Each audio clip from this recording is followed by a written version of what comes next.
KREM 2 Morning News begins now. It is 5:28. We're looking outside right now, seeing sunny skies. And the city of Spokane is taking public comment about a new homeless shelter. Project ID has some concerns about that new shelter and its location. The transaction still has a ways to go before it will be finalized and complete. And the Democratic debate, night one happened last night. Night two is tonight. Washington Governor Jay Inslee will be one of the candidates. It is coming up on 5:30 now, and welcome back to KREM 2 Morning News. Happy to have you with us. I'm Jen York. And I'm Evan Arani. Thanks for joining us on your Wednesday morning, halfway through the week. That's right. This is beautiful. Lake Coeur d'Alene. Who, me?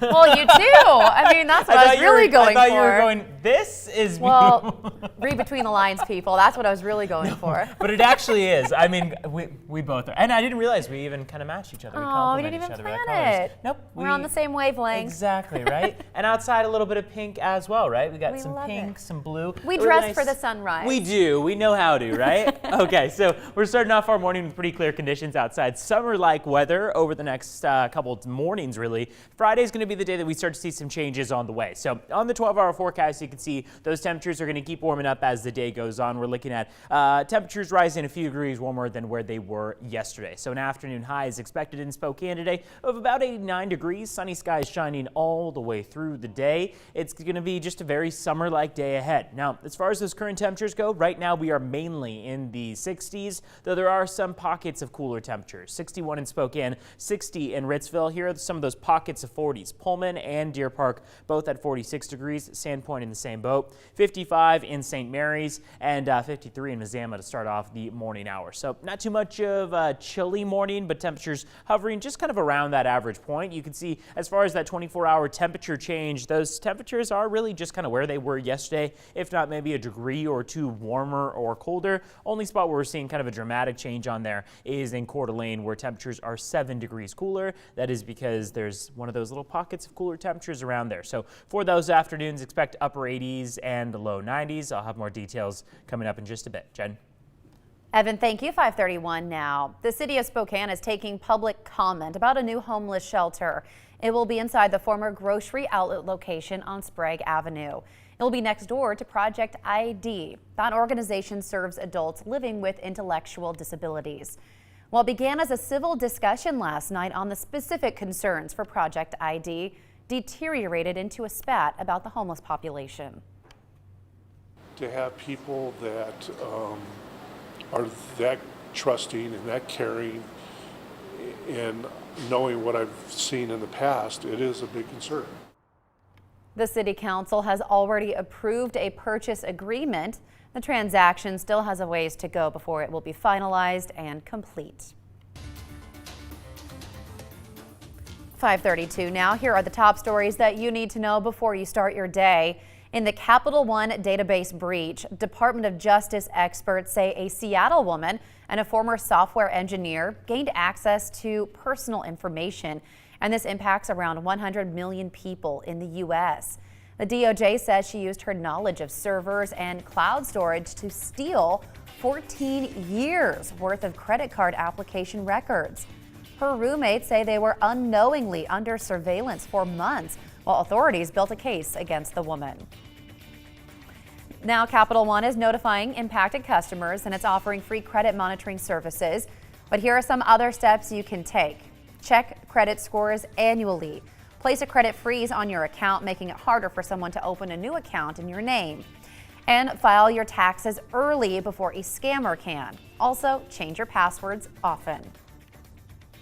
Washington state leaders are evaluating what to do about a wolf pack preying on cattle. A few weeks ago, leaders killed one member of the OPT pack, but the agency says attacks on livestock have not stopped.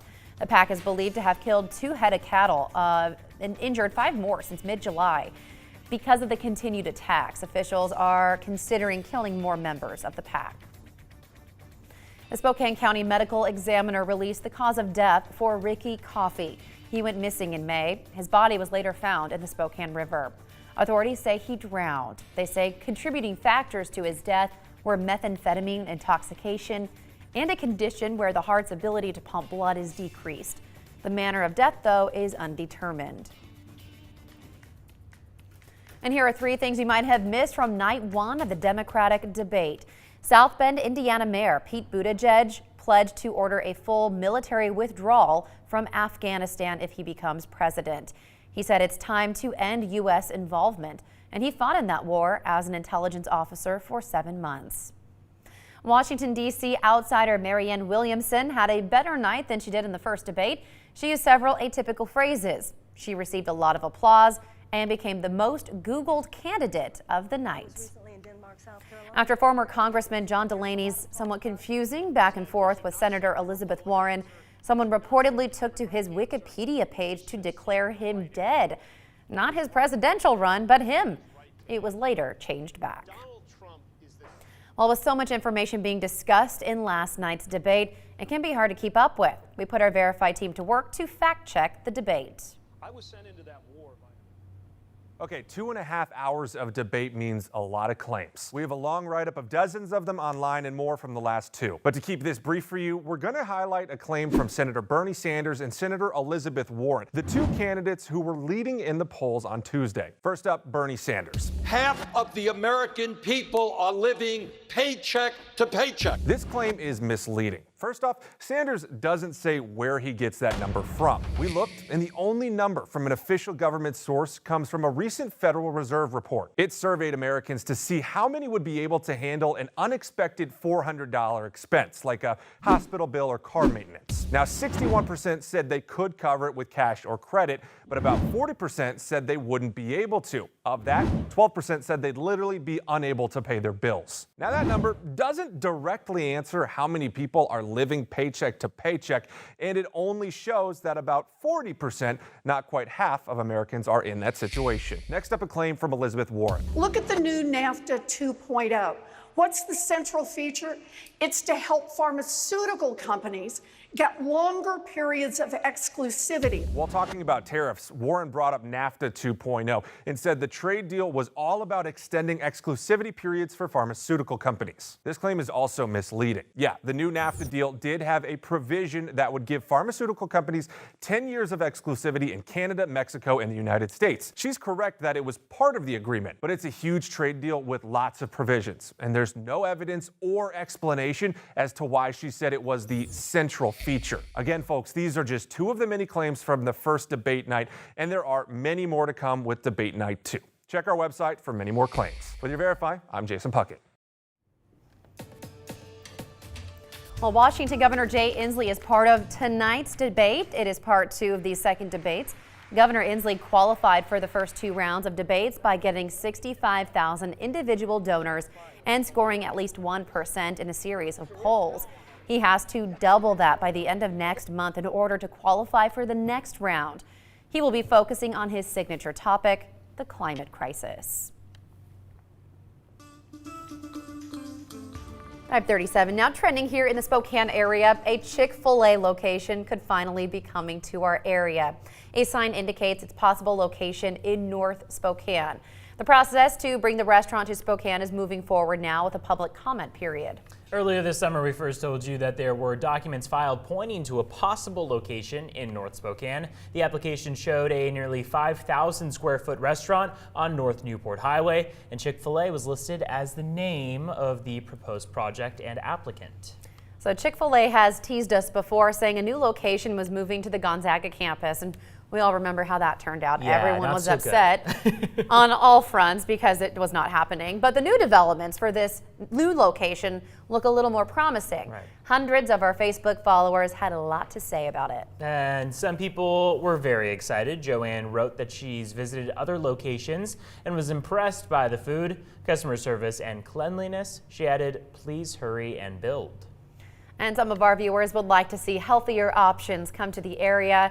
Joanne Smith said she'd prefer a good salad place over a deep-fried restaurant. And our viewer Michael is excited. He also would like to see an In-N-Out burger location come to our area. A lot of you had other suggestions. We saw some suggestions for Raising Cane's, Whataburger, another Popeyes, and several votes for In-N-Out, of course. And we want to know your #1 restaurant that you would like to see near your neighborhood. You can tweet at KREM this morning and tell us your vote. You're a Chick-fil-A fan. I love Chick-fil-A. I also do, of course, love In-N-Out, being from California. In-N-Out's great. Has anyone ever had Shake Shack? Yes. I So love good, Very right? And the interesting thing, I know some people are saying they wish there were healthier options. Many of these restaurants, although they do offer fried food, do also offer salads. So, you know, if you really want to go for the healthier option, many of them have them available, but it's just not, they're seldom chosen as, you know, the meal of choice, right? Why get a salad when you can get fries animal style? I'm still right? waiting. There was the Habit burger that was supposed to be coming to North Spokane, so I'm still waiting to see if that's going to be taking place. But So many options. for now, I can handle Chick-fil-A for sure. Okay, we'll have to wait and see now. It is 5:39 now. Well, we may be a few hundred miles from the ocean, but there is still a way for you to see life. Get it? In the get city? An interactive aquarium is opening this weekend in Spokane. And coming up at 6, we get a look inside the aquarium. And we've all seen some bad drivers on the road, but the person might not be the only one to blame. Researchers say it may be their jobs. We explain in the next half hour.